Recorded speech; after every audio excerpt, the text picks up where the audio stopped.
Okay, we have some more highlights lined up of the Republican cope to Stormy Daniels' testimony in the Trump trial that just keeps getting worse and worse, as he had the ringer there yesterday from Fox News hosts to Republican senators, and boy, did they all have something especially stupid to say about it. So let's start with Republican Senator Rick Scott and his comments. No, I'm fed up. I watched what happened to me and my company. I've watched what's happened. I've talked to business people over the years, what's happened to them when you have political persecution. And now what I've watched what President Trump has done with all these cases. This is just simply, they don't want this guy on the ballot. And I'm proud of him for standing up for all of us, because guess what? It's not going to end with him.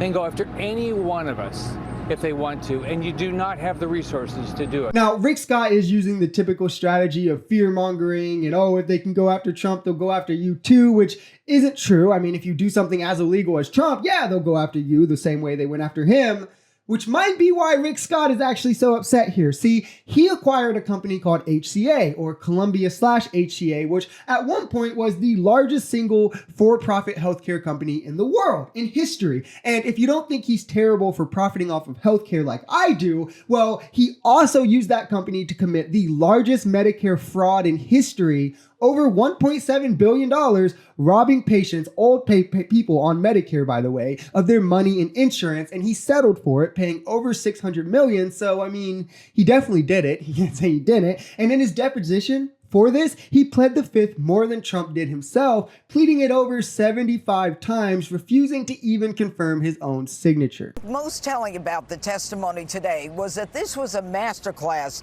in cross-examination. You had an attorney who was able to question Stormy Daniels about what she said that the prosecution laid out very clearly, but all of the prior inconsistent statements that are what we use as prosecutors to make the witness incredible.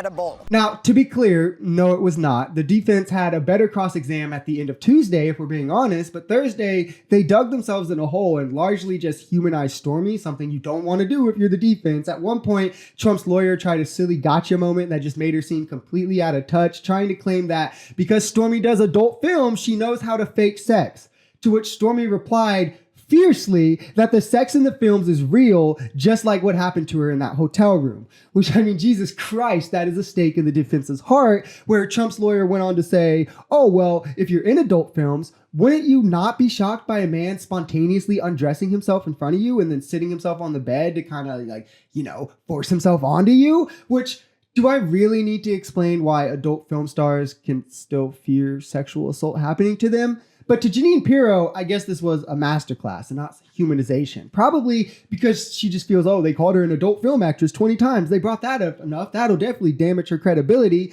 But it's 2024. This kind of thing isn't looked down upon anymore like it's the 90s or something. How is the prosecution's star witness allowed to say anything that he wants, and then the former president is not allowed to respond? Because we have a dual system of justice and a very unconstitutional gag order. As his legal spokeswoman, I'm nervous about what I can't say. And to be clear here as well, there's nothing preventing Alina Habba from saying whatever she wants. I think she's just learned better from expressing her opinions and now has, you know, a way to say it without admitting it. She's learning from Trump. But this one is easy. Trump does have a chance to respond if the defense wants a testimony on record that sex never happened. Trump is welcome to take the stand. He said that he would for weeks. He said he'd testify. So if responding is truly what he wants, why not do it in the trial where it would go on record for the jury? I wonder why he would rather do it not under oath, in front of cameras, or on social media. It's almost like he's scared of lying under oath or being cross-examined and things coming to light that he didn't want to admit. It's kind of weird, isn't it? If you enjoyed this video, we're Social Society. We're a commentary channel influenced by politics, society, and the economy. We are pretty left-leaning on this channel, but we're open to our right-wingers as well. The biggest thing here is having conversations that get everyone to the bottom of the truth. If that sounds like something that could interest you, consider smashing that subscribe button, leaving us a like, or even commenting on this video. We even have memberships available as low as $3 if you'd like to support, because the only way we become a society is together.